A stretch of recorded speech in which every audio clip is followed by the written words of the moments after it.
I have always thought that one of the many blessings in my life is my 6 godchildren. I must confess, however, that I'm not a very good godparent.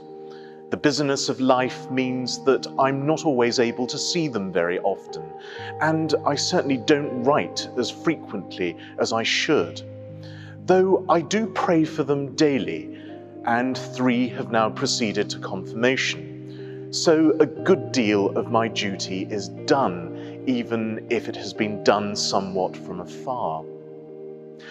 The lovely thing about my godchildren is that they always seem absolutely full of joy.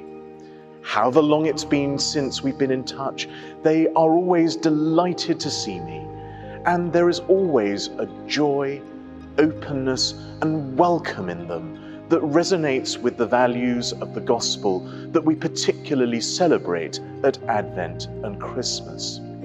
It's not hard to see why Jesus commends the example of children and tells us that unless we become like children, we shall never enter the kingdom of heaven. Advent is the season when the church rejoices, just like children. It rejoices at the nearness of the gift of salvation in the Christ child of Bethlehem, as we were reminded in the liturgy for last Sunday, traditionally called Gaudete, or Rejoice Sunday, when we rejoice at that wonderful message of hope. The amazing thing that we celebrate here is that salvation is something that also has God rejoicing over each and every one of us.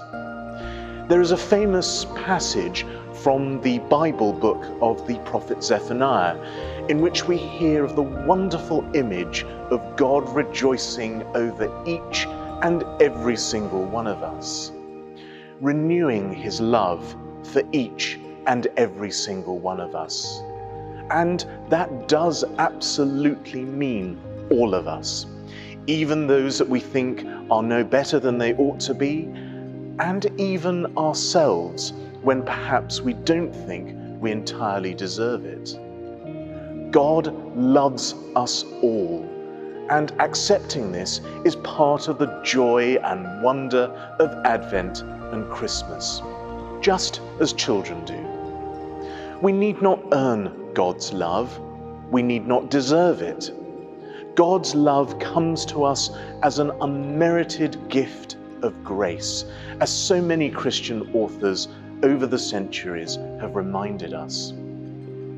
Whatever our personal difficulties, whatever the sorrows that beset us, however hurt, however anxious, however down or disappointed we may feel in the midst of the uncertainty of the world around us, God's love is a constant in our lives. God has no plan B or plan C. God's love is a constant in our lives. So, rejoice, my friends. Again, I say rejoice.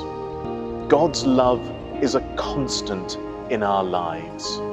And Advent and Christmas is truly the time when we can dance inwardly in our hearts, which God always desires to make his own.